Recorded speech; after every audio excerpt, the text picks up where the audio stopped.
Okay, now we are starting with the subject of FM. FM का ये first chapter है business valuation. Business valuation में सबसे पहले हम लोग ये देख सकते हैं कि हम लोगों को चाहिए valuation of shares. Valuation of share हम लोगों ने पिछले सेमेस्टर में हम लोगों ने पढ़ा था, बराबर ना। वही वैल्यूएशन ऑफ शेयर्स हम लोग अभी करेंगे। तो आज मैं वैल्यूएशन ऑफ शेयर्स का पूरा थ्योरी एक्सप्लेन करूंगी और हो सकता है तो आगे के सम्स भी हम लोग कंटिन्यू कर सकते हैं। वैल्यूएशन ऑफ शेयर्स का थ्योरी का पीडीएफ मैंने ऑलरेडी ग्रुप में भेजा है, प्लीज उसको चेक ओपन करके रख सकते हैं मोबाइल खाली, जो दिखना चाहिए, बराबर है। और एक बार पीडीएफ ओपन किया तो चैटिंग वगैरह कुछ नहीं, ठीक है ना। Okay, now please see the PDF of the valuation of share. सबसे पहले वैल्यूएशन ऑफ गुडविल एक कंसेप्ट था, आज well as valuation of share की सेकंड कंसेप्ट है। वैल्यूएशन ऑफ शेयर्स में होता क्या ना, हमारे जितने भी शेयर्स है, you know it very well, in shares there are two type of shares, हाँ या ना। शेयर्स में कितने टाइप के शेयर्स होते हैं? दो टाइप के शेयर्स होते हैं। Which one? Equity shares as well as what? Preference shares. दोनों का मीनिंग सबको क्लियर है? यस और नो? सब लोग यहाँ ध्यान दें। सबसे पहले फिर भी एक बार शॉर्ट में बता देते हैं, इक्विटी शेयर्स क्या होता है, प्रेफरेंस शेयर्स क्या होता है। Preference shares means the shares they are having a first preference at the time of paying a dividend। जब हम लोग डिविडेंड को पेड करेंगे तो डिविडेंड पे करते हैं, पहला प्रेफरेंस किसको दिया जाता है? प्रेफरेंस शेयर्स को। मतलब प्रेफरेंस शेयर्स होल्डर को डिविडेंड फर्स्ट दिया जाएगा। जितना भी प्रॉफिट कंपनी के पास अवेलेबल है उसमें से डिविडेंड पहले दिया जाएगा प्रेफरेंस शेयर्स, क्लियर। और प्रेफरेंस शेयर्स को डिविडेंड देने के बाद अगर हमारे पास प्रॉफिट बचा तो वो जाएगा इक्विटी शेयर्स, क्लियर हो रहा है। तो preference shares means the shares they are having a first preference at the time of paying the dividend. ये फर्स्ट पॉइंट होता है। Second one is what? When the company is going to be liquidated. अगर हमारी company बंद हो रही है, right ना, तो ऐसे सिचुएशन में सबसे पहले अमाउंट किसको रिटर्न दिया जाता है? प्रेफरेंस शेयर्स को दिया जाता है, right. At the time of liquidation capital is return firstly to the preference shares and अगर फंड बचा तो किसको दिया जाएगा? इक्विटी शेयर्स को दिया जाएगा। यस और नो? समझा कि नहीं समझा? यस, क्लियर हो गया। तो these shares is known as a preference share and जो अनदर शेयर्स है उनको बोला जाता है इक्विटी शेयर्स, क्लियर हो गया। ओके, नाउ लिसन, अभी वैल्यूएशन ऑफ शेयर्स में हम लोग यही देखेंगे हमारे पास जो शेयर्स है उनका वैल्यू कितना है। तो we can say that value for per share. तो नॉर्मली इसमें कैलकुलेट किया जाता है वैल्यूएशन ऑफ इक्विटी शेयर। किसका कैलकुलेशन किया जाएगा? हम लोग इक्विटी शेयर का वैल्यू कैलकुलेट करेंगे। इसमें अलग अलग मेथड्स है। नॉर्मली हम लोग ने सीखे थे 3 method. First one is the intrinsic value method, second one is a what? Yield method and third one is a what? Fair value method. ये 3 मेथड्स हमारे पास है वैल्यूएशन ऑफ शेयर्स के। अगर हम लोग सोचेंगे इंट्रिंसिक वैल्यू ऑफ शेयर्स, तो intrinsic value of shares को बोला जाता है एसेट्स बैकिंग मेथड। क्या बोला जाएगा? Assets backing method. It is also known as liquidation value method. It is also known as net assets value method. देखो ये मेथड जब भी फॉलो किया जाता है देयर इज वन एजम्पशन। क्या एजम्पशन है? Assumption is this, company is going to be close down their business. क्या एजम्पशन है हमारा? हमारा बिजनेस जो है वो क्लोज हो रहा है, कंपनी अपने बिजनेस को क्लोज कर रही है and at that time we have to find out the valuation of our equity share, clear हो रहा है। उस पॉइंट में हम लोग हमारे इक्विटी शेयर का वैल्यू फाइंड आउट करें, उसको बोला जाता है valuation of equity share. Any doubt in this? समझा अच्छी तरह से जो भी मैंने बताया वो क्लियर हो रहा है। तो इंट्रिंसिक वैल्यू मेथड का पहला assumption, company is going to be close down. अभी ये सोचो अगर कंपनी क्लोज हो रही है तो ऑब्वियसली जितने भी एसेट्स है सारे के सारे assets sold in the market, that is assets realise. तो एसेट्स को क्या किया जाएगा? रियलाइज किया जाएगा, राइट है। एसेट्स को रियलाइज करके जितना भी फंड हमारे पास आएगा उस फंड में से हम लोग पेमेंट करेंगे अपना लायबिलिटीज का, क्लियर हो रहा है जो मैंने बताया। अब एसेट्स रियलाइज में कौन कौन से एसेट्स आते हैं सब लोग मेरे पास ध्यान दो। मैं अभी तक मैंने एक भी वहां से रीड नहीं किया, सब लोग यहाँ ध्यान दो। क्या बताया मैंने? इंट्रिंसिक वैल्यू मेथड का पहला assumption, company is going to be close down their business. हमारी कंपनी क्या हो रही है? बिजनेस को बंद कर रही है, फर्स्ट एजम्पशन। अगर कंपनी का बिजनेस क्लोज हो रहा है तो जितने भी बिजनेस में एसेट्स है all assets are sold in the market, clear है। जितने भी एसेट्स उनको सबको मार्केट में सोल्ड करेंगे, इसको बोला जाता है एसेट्स रियलाइज्ड। क्या बोला जाता है इसको? Assets realised. अब इसके रूल्स क्या है? फर्स्ट रूल, जब भी एसेट्स का टोटल लेंगे तो consider all assets excluding losses. क्या बताया मैंने? Consider all your assets excluding what? Losses. Losses को छोड़ के बाकी के सारे एसेट्स हम लोग कंसीडर करेंगे। ये पॉइंट समझ में आया जो भी मैंने बताया वो? हाँ या ना? Once again I'm repeating, consider all your assets excluding what? Losses. Losses में आता है preliminary expenses, liquidation expenses, miscellaneous expenditure, losses and fictitious assets, profit and loss का debit balance, advertisement expense account, or we can say the discount ratio of shares, share issue expenses, underwriting commission. These are the expenses जो balance sheet के asset side में होंगे, उनको ignore करो, उनको छोड़ के बाकी के सारे assets हम लोग इसमें consider करेंगे। ये फर्स्ट रूल। सेकंड रूल है when the assets are going to be consider the revised value. मतलब the market value which is given in the adjustment, and if the revised value is not given then consider the which value, book value। समझ में आ रहा है? देखो सारे rules इसी sentence के अंदर है, अगर ये रूल्स फिक्स्ड हो गए तो सम बहुत इजीली सॉल्व कर सकते, बराबर है। तो एसेट्स का रिवाइज वैल्यू कंसीडर करो, और अगर रिवाइज वैल्यू नहीं दिया रहेगा then consider the assets with book value. ये पॉइंट समझ में आया?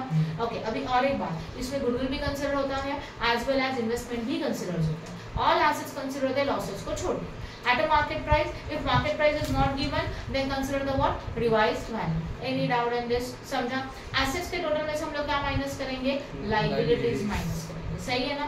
अब जितना भी हम लोग liabilities माइनस करेंगे, listen, liabilities में कौन सा liability, consider the outsider liability, which liability, outsider liability। अभी outsider liabilities में क्या क्या आता है पता है आपको, शेयर कैपिटल, आपको बैलेंस शीट याद आ रहा है, हाँ या ना, आई होप यस। देखो ध्यान दो, बैलेंस शीट का फॉर्मेट कैसे होता है आपको सबको पता है, this is the format of balance sheet, right है। इस बैलेंस शीट में यहाँ पे होती है लाइबिलिटीज, यहाँ पे होते हैं एसेट्स। इस लाइबिलिटीज में यहाँ होगा इक्विटी शेयर कैपिटल, यहाँ पे होगा प्रेफरेंस शेयर्स कैपिटल, यस और नो, यहाँ पे होगा रिजर्व एंड व्हाट, सरप्लस, यहाँ होगा secured loan, unsecured loan, current liability and provision. तो आउटसाइडर लाइबिलिटी में आता है ये सब कुछ। तो क्या क्या कंसिडर नहीं किया, reserves, preference shares and equity share capital, इनको छोड़ के all your liabilities is considered as outsider liability. तो सारे एसेट्स के टोटल में से हम लोग आउटसाइडर लायबिलिटी को माइनस करेंगे।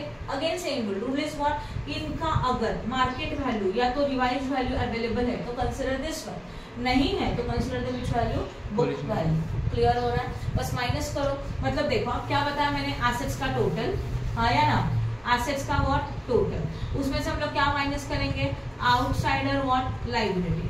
फिर हम लोगों को जो भी अमाउंट मिलेगा this is known as amount available to equity share as well as what, preference share holder. समझ में आया? मतलब सारे एसेट्स होल्डर के कुछ पैसे मिले, उनमें से ऑल लायबिलिटी पेड किया, फिर भी अगर फंड बचा बिजनेस में तो वो फंड दो लोगों के लिए है, एक इक्विटी शेयर होल्डर के लिए, दूसरा प्रेफरेंस शेयर्स के लिए। बट कंपनी बंद हो रहा है तो पहला चांस किसको है, प्रेफरेंस शेयर्स को है, तो सबसे पहले पेमेंट किसको किया जाएगा, प्रेफरेंस शेयर्स होल्डर को किया जाएगा, राइट है। प्रेफरेंस होल्डर को पेमेंट करेंगे और जो अमाउंट बचेगा that is known as amount available to equity share. I hope no doubt in this. समझा कि नहीं समझा? जो मैंने आपको एक्सप्लेन किया अभी देखो आपके नोट्स में, टोटल एसेट्स है जिनका टोटल ग्रॉस एसेट्स है आउटर में लिखा, उसमें लायबिलिटीज आउटसाइड इनर में लिखा, टोटल आउटर में माइनस करके मिला नेट एसेट्स। इसी को बोलते हैं amount available to equity share as well as preference shares holder. इसमें से हम लोग माइनस करेंगे preference share capital. Some time dividend दिया रहेगा तो डिविडेंड, नहीं दिया रहेगा तो only preference shares capital, and the remaining amount is known as a preference amount available to equity share। समझा कि नहीं समझा? ये फॉर्मेट क्लियर है? Now listen, this is a valuation of share, जहाँ पे हम लोग कैलकुलेट क्या कर रहे हैं, इंट्रिंसिक वैल्यू पर शेयर, हाँ है ना। तो ऊपर ये जो अमाउंट आया हम लोगों का that is amount available to equity share divided by total number of equity share. क्या करेंगे हम लोग इसको, total number of equity share से डिवाइड करेंगे, और जब total number of equity share से डिवाइड करके जो भी आंसर मिलेगा that is known as a what, value of equity share, that is per share. समझा कि नहीं समझा? This is your first method. कौन सा मेथड होगा हमारा, पहला वाला मेथड है, right, that is intrinsic value method. Okay, तो this is your first method. First method सबको समझा। नेक्स्ट वन आता है हमारा यील्ड मेथड। यील्ड मेथड को ही बोला जाता है अर्निंग बेसिस, बराबर ना। यील्ड मेथड में दो टाइप्स होते हैं actually, earning basis as well as dividend basis. Dividend basis को अभी तक लोगों ने नहीं देखा, अभी देखेंगे जब सम करेंगे तब। फिलहाल मैं एक्सप्लेन कर रही हूँ आपको अर्निंग बेसिस का। ओके, अभी यील्ड मेथड में होगा क्या, यील्ड मेथड में हमारा एजम्पशन ये है the company is going to continue the business, मतलब हमारा कंपनी बंद नहीं होना है, हमारा कंपनी कंटिन्यूसली क्या रहेगा, चालू रहेगा। तो अगर कंपनी चालू है तो ऑब्वियसली इसमें कौन सा मेथड यूज किया जाता है नॉर्मली, और यील्ड मेथड। यील्ड मेथड में 3 स्टेप आते हैं। First one we have to find out the FMV. क्या फाइंड आउट करने का हम लोगों को, एफएमवी। एफएमवी का मतलब होता है फ्यूचर मेंटेनेबल प्रॉफिट। बट ये जो एफएमवी चाहिए ना, इसके लिए क्या दिया रहेगा, देखो स्टेप नंबर 1 पहले हम लोग कैलकुलेट करेंगे एफएमवी। एफएमवी के लिए चाहिए एफएमवी आफ्टर टैक्स, जो आपने गुडविल में सीखा था, याद आ रहा है आप लोगों को? वही एफएमवी हम लोग यहाँ पे कैलकुलेट करेंगे, जो रहेगा एफएमवी आफ्टर टैक्स। उसमें से माइनस करेंगे प्रेफरेंशियल डिविडेंड, अगर प्रेफरेंशियल है तो, नहीं है तो माइनस नहीं कर सकते। एंड उसमें से माइनस किया जाएगा ट्रांसफर टू व्हाट, रिजर्व। क्या माइनस किया जाएगा, transfer to reserve. Transfer to reserve का मतलब क्या, हम लोग जितना पैसा रिजर्व फंड में, रिजर्व रिजर्व, जनरल रिजर्व है, सिक्योरिटी, किसी भी रिजर्व में अगर ट्रांसफर कर रहे हो तो ये माइनस किया जाएगा। तो एफएमवी इज योर प्रॉफिट, वो भी आफ्टर टैक्स है। उसमें से हम लोगों ने माइनस किया preferential dividend as well as transfer to reserve, and जो भी अमाउंट मिलेगा that is known as FMV, that is first step. समझा फर्स्ट स्टेप। सेकंड का फॉर्मूला क्या है, रेट ऑफ एफएमवी चाहिए। रेट ऑफ एफएमवी का फॉर्मूला बनता है एफएमवी मतलब फर्स्ट पॉइंट में कैलकुलेट किया हुआ answer divided by paid up value पर इक्विटी शेयर, एक इक्विटी शेयर का paid up value into what 100, and then you got the what rate of FMV. समझा कि नहीं समझा, rate of FMV.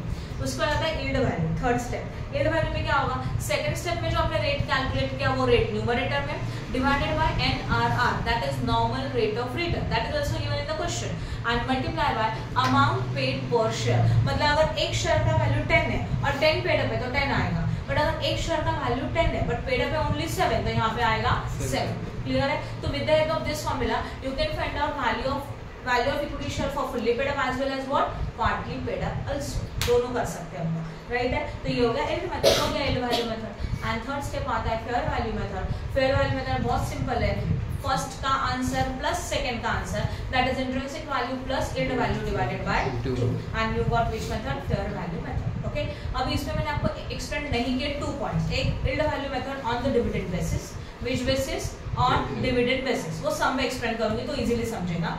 And second point मैंने आपको एक्सप्लेन ये नहीं किया कि इंट्रिंसिक वैल्यू मेथड में अगर हमारे शेयर्स पार्टली पेड अप है तो उसको कैसे करना है, वो भी हम लोग सामने करेंगे तो बहुत इजीली समझेगा, बराबर है। तो ये जो भी फॉर्मूलाज मैंने एक्सप्लेन किया वो किसका था, फुल्ली पेड अप का था। क्लियर हो गया। पीपल में इसके टोटल 40 सम्स है, तो जितना हो सकता है मैक्सिमम करेंगे तब जाके फटाफट कवर हो सकता है। सिमिलर सम्स होमवर्क दूंगी, होमवर्क नेक्स्ट डे करके लाने ही है कंपल्सरी। क्लियर हो गया, ठीक ना। सम को स्टार्ट करने से पहले ना मैं आपको एक्सप्लेन करूँ yield method on dividend basis, which basis, dividend basis, बराबर ना। उसमें 2 स्टेप है ओनली। सबसे पहले आपको डिविडेंड दिया रहेगा, जैसे कि हम लोग नेट प्रॉफिट दिया होगा तो उसका एवरेज प्रॉफिट निकालते हैं ना, वैसे आपको डिविडेंड दिया रहेगा more than 3 years, more than 4 year, या तो 4 इयर्स का डिविडेंड, 3 इयर्स का डिविडेंड। तो first of all we have to find out the average rate of dividend. Average rate of dividend is equal to total dividend divided by number of years. अगर आपके question में 4 years का dividend का rate है तो 4 years के dividend का rate का टोटल डिवाइडेड बाय 4। अगर 3 इयर्स का है तो 3 इयर्स के डिविडेंड रेट ऑफ डिविडेंड का टोटल डिवाइडेड बाय व्हाट 3, उससे मिलेगा average rate of dividend. And second step आता है यील्ड मेथड में, average rate of dividend divided by NRR into paid up value per share, खत्म। Clear हो रहा है। तो this is the dividend basis के ऊपर, मतलब यील्ड मेथड अगर आप सॉल्व कर रहे हो तो वो डिविडेंड बेसिस के ऊपर ये रहेगा। समझा तो गुड, नहीं समझा तो सम के टाइम पे और एक बार बताओ। Now we are starting with the question number 1। मिला? Yes ma'am. क्वेश्चन एक्सप्लेन कर रही हूँ, ऑब्वियसली फर्स्ट समय तो सॉल्व करके दिखाऊंगी तो पूरा ध्यान दो, right. Okay, from the following information supplied to you complete the value of equity share of Honda limited. Summarize the balance sheet as on 31st March 2016. Balance sheet में share capital 600, 10% preference share of 100 each, 6000 equity share of 100 each, reserves and surplus, secured loan है, secured loan में 6%, sorry 600, 9% debenture of 100 each, उसमें 60,000, sundry creditor 60,000. Assets में है land and building, land and machinery, stock in trade, debtor, cash in hand, cash at bank, investment in 10% government securities, ये and preliminary expenses. Preliminary expense are considered as a losses, तो ये हम लोग consider नहीं करेंगे। On 31st December 2016, the goodwill of the company was valued 2,07,000. When the value of goodwill is given, we have to also consider that one. Yes or no? जब हम लोग हमारे वैल्यूएशन ऑफ शेयर का first method करेंगे तो assets के value में goodwill का वैल्यू भी कंसिडर होता है, right. Then average net profit earn by the company amounted 1,14,000. तो this is the net profit है, वो भी एवरेज नेट प्रॉफिट है। Every year an amount equal to 10% of the profit transfer to the reserve. तो ये हो गया general reserve में आप ट्रांसफर कर रहे हो 10%, and a return of 10% on the investment is considered fair in the industry. This is NRR. Okay. बस कुछ बोला है क्या? मेथड बोला है, कौन सा कुछ बोला है? नहीं। तो जब कुछ भी नहीं बोला है तो क्वेश्चन को जरा ऑब्जर्व करो, इसमें आपको दोनों इन्फॉर्मेशन देके रखा है। इंट्रिंसिक वैल्यू का तो इन्फॉर्मेशन है ही है, आज वेल एज यील्ड वैल्यू का भी इन्फॉर्मेशन है, transfer to reserve, net profit देके रखा है ना। तो हम लोग दोनों मेथड सॉल्व करेंगे, आज well as we are going to solve the fair value method. तो अगर fair value method of shares चाहिए तो पहले intrinsic value, second one is what yield value, फिर दोनों का average, that is which value fair value. ठीक है, चलो मैं पूरा सम सॉल्व करके दिखा रही हूँ, ध्यान दें। We are starting with the question number 1, उसमें हम लोग फर्स्ट मेथड सॉल्व करें, दैट इज इंट्रिंसिक वैल्यू। इसी को और क्या बोला जाता है? Net assets value method. तो यहाँ लिखेंगे कैलकुलेशन ऑफ नेट एसेट्स।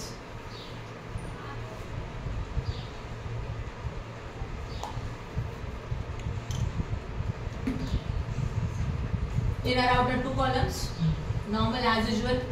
यहाँ पे पहले क्या आएगा, particular, then amount as well as amount. सबसे पहले रूल याद करो, एसेट्स का टोटल लॉसेस को छोड़ के, रिवाइज वैल्यू दिया रहेगा तो रिवाइज वैल्यू, नहीं दिया रहेगा तो book value.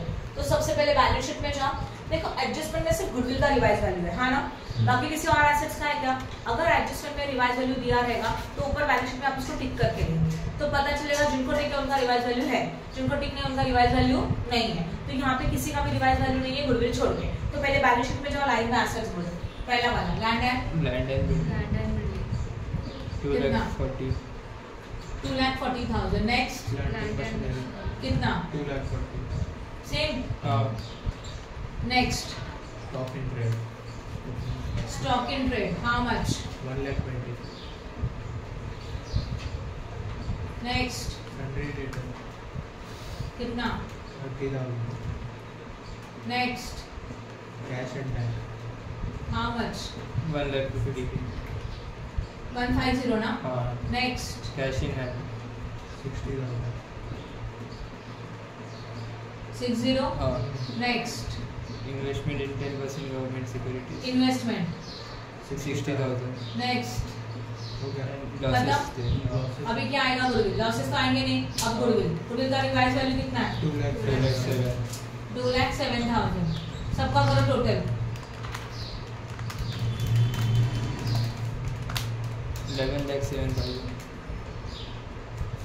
Total assets 11,07,000, right है। अब इसमें से हम लोग माइनस करेंगे लेस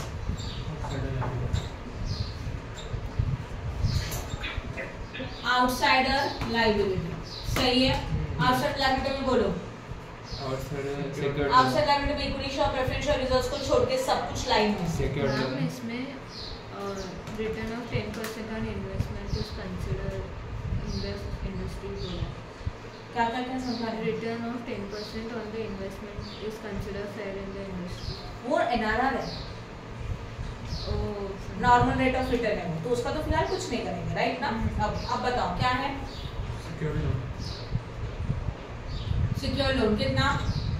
60,000। मैम आपने एसेट्स में एक छोड़ दिया, क्या छोड़ा? इन्वेस्टमेंट इन 10% दिया ना, हो गया। इन्वेस्टमेंट लिखा मैंने सिर्फ, ये देखो ये 60,000।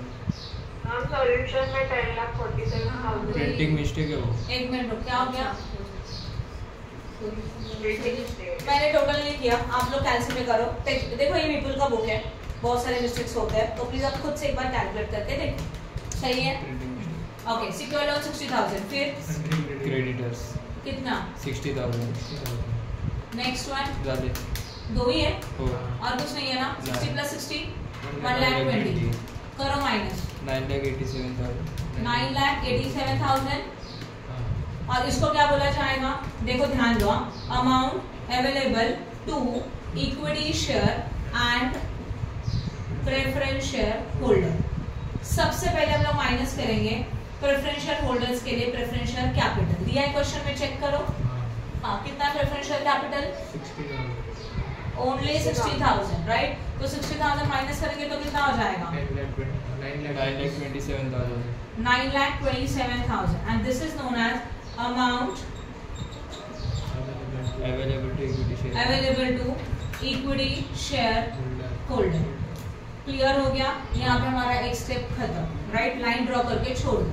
अब हम लोगों को क्या चाहिए? Which value? Intrinsic value of equity share is equal to, formula बनता है अमाउंट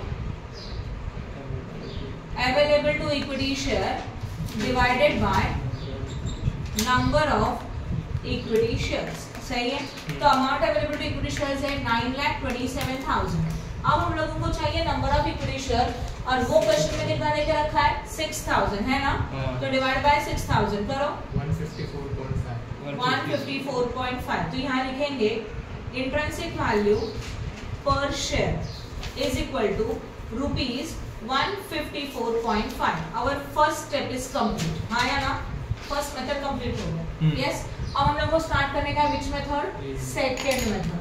Second method को क्या बोला गया है? That is a B. Yield method. Yield method के हमारे स्टेप है. उसके अंदर का पहला स्टेप को फर्स्ट लिखेंगे. That is a FMP चाहिए. अब ये FMP को अंडरलाइन करो. यहाँ लिखो FMP मतलब future maintainable profit after tax. जो क्वेश्चन में दिया रहेगा चेक करो. दिया है future maintainable profit after tax? Yes. बोला है ना 1,14,000. ओके तो यहाँ ध्यान दो. ये लिखा 1,14,000. उसमें से हम लोग माइनस करते हैं preference share dividend. How much is a preference share dividend? ये बाय डिफॉल्ट माइनस करना ही है. प्रेफरेंस शेयर 60,000 उसके ऊपर 10% कितना आएगा? ओनली 6,000. बोर्ड पे ध्यान दो. ये 6,000 माइनस करने का करो माइनस कितना मिलेगा? 1,08,000. 1,08,000. नाउ लिसन कुछ भी कैलकुलेट मत करना. Less transfer to reserve that is a general reserve. कितना परसेंट बोला है? 10%. But this 10% on 1,14,000. आपके टेक्स्ट बुक में इसके ऊपर क्या है? इसके ऊपर नहीं होता. प्रॉफिट का होता है बराबर ना. तो प्रॉफिट के ऊपर 1,14,000 कितना आएगा? 11,400. 11,400 करो माइनस 96,600. 96,600. देन और इसको बोला जाएगा FMP that is a future maintainable profit. समझा अच्छी तरह से FMP कैसे निकाला. सेकंड स्टेप आता है हम लोगों का व्हाट? Rate of FMP. हाँ बोलो. सॉल्यूशन मध्ये ये लोकांनी 10,000 बोला मैंने. आप लोग उसके ऊपर निकालो. राइट है. हम लोगों को ऑलवेज जो ट्रांसफर टू रिजर्व्स आप करते हो हाँ या ना वो किसके ऊपर निकालेंगे हम लोग? Net profit of net profit जो एक्चुअल नेट प्रॉफिट है उसी के ऊपर 10% ट्रांसफर किया जाएगा. राइट है. ओके उसके बाद आता है rate of FMP. Rate of FMP का फॉर्मूला आपको पता है क्या रहेगा? FMP divided by paid up equity share capital. हाँ या ना? फुल्ली पेड अप ही आएगा मल्टीप्लाइड बाय 100. तो FMP था 96,600. इक्विटी शेयर कैपिटल कितना है टोटल? 6 लाख है. यस और नो? चेक करो इनटू 100 करो कितना आता है? 16.1. 16.1 and this is the percentage. तो यहाँ लिखेंगे rate of FMP is equal to 16.1%. ये हो गया हमारा सेकेंड स्टेप. राइट है. अब थर्ड स्टेप में हम लोग लिख रहे हैं एक्चुअल में yield method. Value of equity share या तो share is equal to formula बनेगा rate of FMP divided by normal rate of return into paid up value per share. तो रेट ऑफ FMP कितना है बताओ? 16.1. परसेंटेज लिखने का जरूरत नहीं है क्योंकि NRR भी तो परसेंटेज में ही है और वो NRR कितना परसेंट है बोलो? 10% है.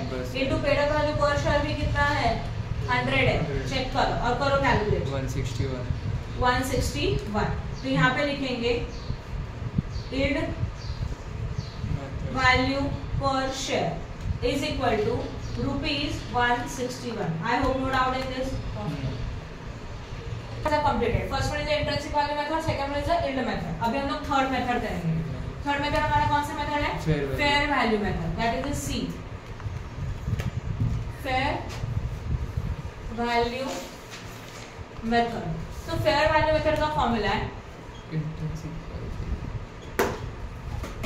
Method is equal to intrinsic value plus yield value divided by 2. तो दोनों मेथड का एवरेज मतलब फेयर वैल्यू. इंट्रिंसिक वैल्यू से आंसर था 154.5 प्लस 161 डिवाइडेड बाय 2 कितना आता है? 157.75. 157.75. तो fair value of equity share वो भी कैसे? पर शेयर इज इक्वल टू ₹157.75. किसी को कुछ डाउट है कि इसमें? बोलो फटाफट. मैम एक डाउट. बोलो. मैम जो आपने यील्ड मेथड किया है वो अर्निंग मेथड का किया है. यस अर्निंग किया क्योंकि इस क्वेश्चन में देखो यील्ड मेथड में अर्निंग मेथड क्यों किया? क्योंकि इस क्वेश्चन में आप लोगों को ये दिया ही नहीं है कि what is your dividends. Dividend दे के रखा है क्या क्वेश्चन में? नहीं ना. तो कौन सा मेथड करना पड़ेगा? Yield method. समझा कि नहीं? Right, okay. Now we are starting with the question number 2। हो गया ये सब समझा अच्छी तरह से? Okay, now we are starting with the question number 2। Question number 2, following is the balance sheet of messrs shining star limited as on 31st March 2024। Right है, share capital authorised 50,000 8% preference share of टेरिच, then 40,000 equity share of टेरिच। ये authorised है। हम लोगों को consider करना चाहिए हमेशा which capital? Issued capital. Issued capital में बोला है 40,000 क्यूमुलेटिव प्रेफरेंस शेयर ऑफ टेरिच 4 लाख, 30,000 इक्विटी शेयर ऑफ टेरिच वो है 3 lakh, general reserves 1,10,000, profit and loss account 1 lakh, current liability and provision उसमें current liabilities 1 lakh, provision for depreciation 4,55,000, provision for taxation 90,000 and proposed dividend is 85,000. These are your current liabilities and provision. Fixed assets में land and building, plant and machinery, furniture. Current assets में stock, debtors, cash in hand. Now miscellaneous expenditure ये heading है, उसके अंदर है deferred advertisement expenses. तो ये consider नहीं करेंगे because these are the losses and expenses. तो asset side का losses consider नहीं होगा, right है? Now the turnover का मतलब sales, net profit and dividend paid on equity share for last 3 years ended 31st March 2003 are given below। तो हमारे पास हमारे क्वेश्चन में टर्नओवर देके रखा है पिछले 3 साल का, नेट प्रॉफिट अवेलेबल है लास्ट 3 इयर्स का, एंड डिविडेंड का परसेंटेज अवेलेबल है लास्ट 3 इयर्स का। नाउ लिसन, यहाँ पे इस क्वेश्चन में डिविडेंड का 3 रेट ऑफ डिविडेंड दिया है, 3 इयर्स का डिफरेंट रेट ऑफ डिविडेंड। यहाँ पे 15, 15, 18 है। Calculate the fair value of equity share of the company assuming that fair return on investments in the company doing the similar business is 12%। तो ये similar business 12% क्या है बताओ? NRR, right है? तो दिस इज योर NRR। समझा कि नहीं समझा? चलो करें स्टार्ट। कौन सा मेथड बोला है क्वेश्चन में? Which method? Fair value method। Fair value method में आएगा intrinsic, yield as well as what? Fair value। समझा? चलो करके दिखाओ। क्वेश्चन नंबर 2 ना?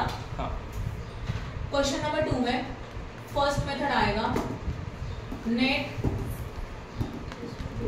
Assets value method. इसी को क्या बोला जाता है? Intrinsic value method. तो पहला क्या आएगा? Calculation of what? Net assets, particulars, amount as well as amount, right है?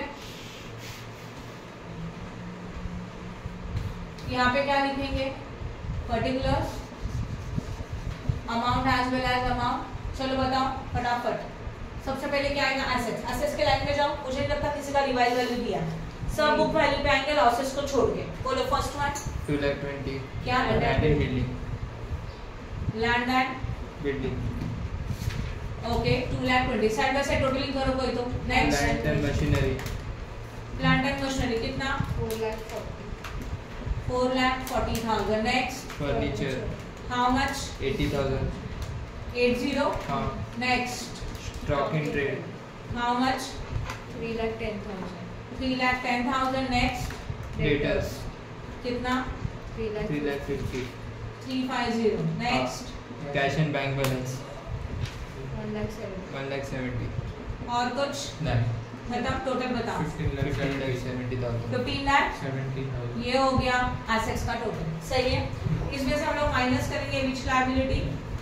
आउटसाइडर लायबिलिटी, आउटसाइडर लायबिलिटी, उसी को बोलते हैं external liability. Reserve and equity and preferential छोड़ के सब कुछ बोलो। करंट लायबिलिटीज हाँ 1 लाख। अच्छा, करंट लायबिलिटीज ये हाँ, provision for depreciation okay 4,55,000। Next provision for taxation हाँ 90,000। 90। Next and proposed dividend 85,000। Propose dividend 85,000। और कुछ नहीं, करो इनका टोटल 7,30,000। 7,30,000 ऊपर वाले में से माइनस करो 8,40,000। And this is known as a what? Amount. इसी को नेट एसेट भी बोल सकते हैं। अगर आपको लगता है इतना बड़ा सेंटेंस लिखना नहीं है बट कंसेप्ट क्लियर चाहिए तो सेंटेंस लिखो। Right Rishi? Amount available to equity share and which shares? Preference share holder. इसमें से क्या माइनस करना चाहिए बोलो? Preference share less preference share capital है क्या? इशूड वाला लेना, गलती से भी ऑथराइज मत लो, ऑथराइज से डिक्लेयर कैपिटल वो है 4 लाख। तो करो 4 लाख माइनस कितना मिलेगा, 4,40,000। तो बैलेंस मिलेगा 4,40,000 and this is known as what, amount available to what, equity share holder. समझ में आया? किसी को कुछ डाउट? ये हमारा टेबल खत्म। अब हम लोगों को विच वैल्यू,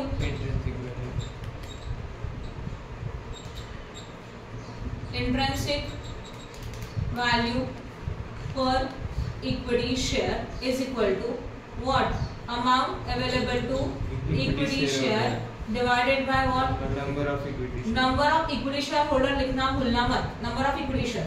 अमाउंट अवेलेबल कितना था, 4,40,000 था, हाँ या ना? And number of equity shares में जाएंगे इश्यूड वाले में 30,000 नंबर ऑफ शेयर है ना। नहीं दिया होता तो हम लोग खुद कैलकुलेट करते थे। करो अभी 14.67। तो इंट्रिंसिक वैल्यू पर equity share is equal to 14.67, वो भी रुपीस। हो गया पहला वाला पॉइंट खत्म। अब कौन सा चाहिए, yield method. But yield method में दो मेथड कर सकते हैं, अर्निंग बेसिस भी और डिविडेंड बेसिस, बराबर ना? तो हम लोग दोनों करेंगे। बोला है क्या यील्ड में कौन सा मेथड सॉल्व करो, नहीं तो दोनों करना पड़ेगा। तो पहला वाला मेथड क्या है, ओके, अर्निंग वाला, रेगुलर वाला। सेकंड, उसमें हम लोग कैलकुलेट कर रहे हैं, बट अर्निंग वाला कैसे करेंगे, एफएसपी नहीं दिया है, डिविडेंड दिया है ना, प्रेफरेंस शेयर्स है तो उसका डिविडेंड है ना। और ट्रांसफर रिजर्व नहीं दिया रहेगा तो चलेगा, राइट ना? एनआरआर भी अवेलेबल है क्वेश्चन में, चेक करो। बट हम लोग जो एफएसपी लेते हैं हम लोग खुद कैलकुलेट करेंगे, रुको बताते हूँ। पहले निकालेंगे यील्ड वैल्यू ऑफ शेयर्स, हाँ या ना? उसमें हम लोग कौन सा कर रहे हैं, earning basis. Earning basis. Okay, देखो पहला स्टेप उसके अंदर का क्या आता है, हम लोगों को चाहिए FMP. FMP means what, average profit. FMP में क्या चाहिए, एवरेज प्रॉफिट आफ्टर टैक्स। बोलो। बट इसमें अभी डिविडेंड का रेट दिया तो हम हाँ, देखे रखा है, तो दोनों करेंगे ना, मैं वही बोल रही हूँ। यील्ड मेथड में उन्होंने बोला है कि डिविडेंड मेथड ही करो, नहीं तो आपको दोनों करना पॉसिबल है, क्योंकि क्वेश्चन में एनआरआर है, प्रॉफिट्स भी अवेलेबल है, तो दोनों कर सकते, दोनों करना पड़ेगा। तो इसलिए पहले एफएमपी चाहिए। एफएमपी के लिए क्या चाहिए हम लोगों को, ध्यान दो, एवरेज प्रॉफिट आफ्टर टैक्स, सही है ना? तो प्रॉफिट्स आपके पास है, कितने प्रॉफिट से चेक करो, क्वेश्चन में दिया है ना profit, net profit what, 3,05,000, 4,50,000, right राखी, 5,60,000। ये 3 साल के प्रॉफिट, इससे डिवाइडेड बाय क्या होगा, 3। कितना आया, 4,38,333।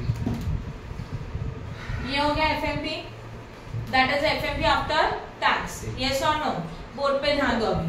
तो पहले हम लोगों ने लिखा एफएमपी, वो चाहिए आफ्टर टैक्स, और वो हम लोगों को मिला 4,38,333।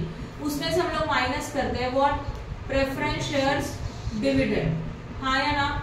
अभी प्रेफरेंस शेयर्स डिविडेंड के लिए इश्यू कैपिटल में जाओ, शेयर कैपिटल कितने का प्रेफरेंस का, 4 लाख। 4 लाख के ऊपर कितना परसेंट, 8%। करो 4 लाख के ऊपर 8%, 4 लाख इंटू 8%, अच्छा 32, कितना हो जाएगा, 32,000। करो माइनस, रिजर्व तो कुछ है नहीं, 4,06,333। 333 लेस ट्रांसफर टू रिजर्व्स, कुछ है क्या, नहीं है। तो ये मिल गया हमारा व्हाट, एफएमपी। समझा सबको कैसे किया? तो this is the first step, FMP. Second step इसमें का क्या आएगा, बोलो? यस, रेट ऑफ एफएमपी, बराबर है। तो रेट ऑफ एफएमपी में फॉर्मूला क्या बनता है, एफएमपी डिवाइडेड बाय, बोलो, paid up equity share into 100, value of equity share into 100। FMP था 4,06,333 डिवाइडेड बाय इक्विटी शेयर का पेड अप वैल्यू कितने का है, that is equity share capital 3 lakh. तो यहाँ पे आएगा 3 लाख इनटू 100, करो 135.44। पक्का, 135.44, ये हो गया रेट ऑफ एफएमपी, सही है ना? Rate of FMP is equal to 135.44, वो भी परसेंट, राइट? अब उसके बाद क्या आएगा, yield. Third one, which method? Yield method. Yield value. Yield value is equal to rate of FMP into paid up. divided by NRR into value per share. सही है ना, paid up value per share. तो rate of FMP 135.44 था. Divided NRR check करो कितना था question में दिया हुआ 12%. 12%. 12%. तो डिवाइड बाय 12 इनटू एक शेयर का वैल्यू 10 करो. 113.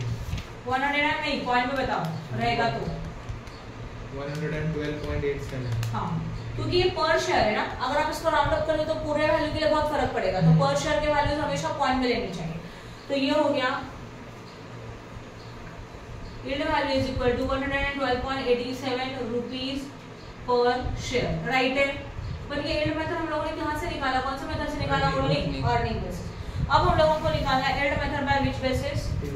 डिविडेंड. Dividend. यहाँ पे बी मेथड. हाँ या ना? yield value of shares on which basis? Dividend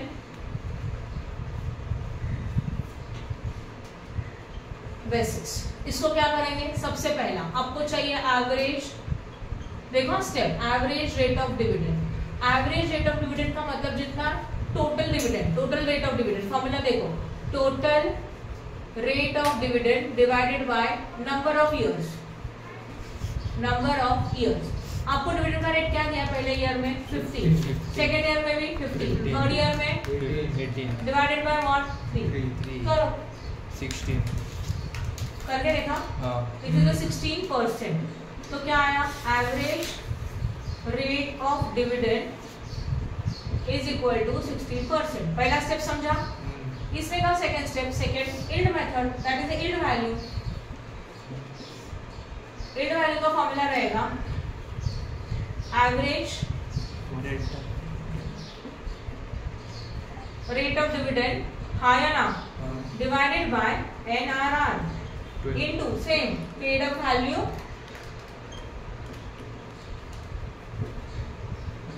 per share. Rate of dividend कितना था? 16 divided by 12 into paid up value per share 10. करो. 13.33. 13.33. सही है ना? तो yield value of equity share is equal to rupees 13.33 पर शेयर. राइट है. अब आपने क्वेश्चन में पूछा क्या है? Fair value. वो भी 2 निकलेगा. वो भी 2 निकलेगा. सही है. तो अब हम लोग को थर्ड मेथड चाहिए, उसमें का ए वाला. फेयर वैल्यू का फॉर्मूला आपको पता है. Fair value is equal to intrinsic value plus yield value divided by 2. अभी यील्ड वैल्यू 2 आया ना, तो ये भी 2 निकलेगा. तो पहला कौन से बेसिस के ऊपर? Earning basis. उसके लिए यील्ड वैल्यू, इंट्रिंसिक वैल्यू कितना था? 14.67 प्लस 112.87 divided by 2. 63.77. 63. सही है. और which basis? Dividend basis is equal to what? 14.67 14.67 वो तो कॉमन है, plus प्लस 13.33 13.33 divided by 2. 14. कितना आया? 14. तो यहाँ लिखेंगे fair value is equal to 14 rupees per share. आया ना. और ऊपर का कितना था? Fair value is equal to rupees 63.77 what per share. समझा कि नहीं समझा?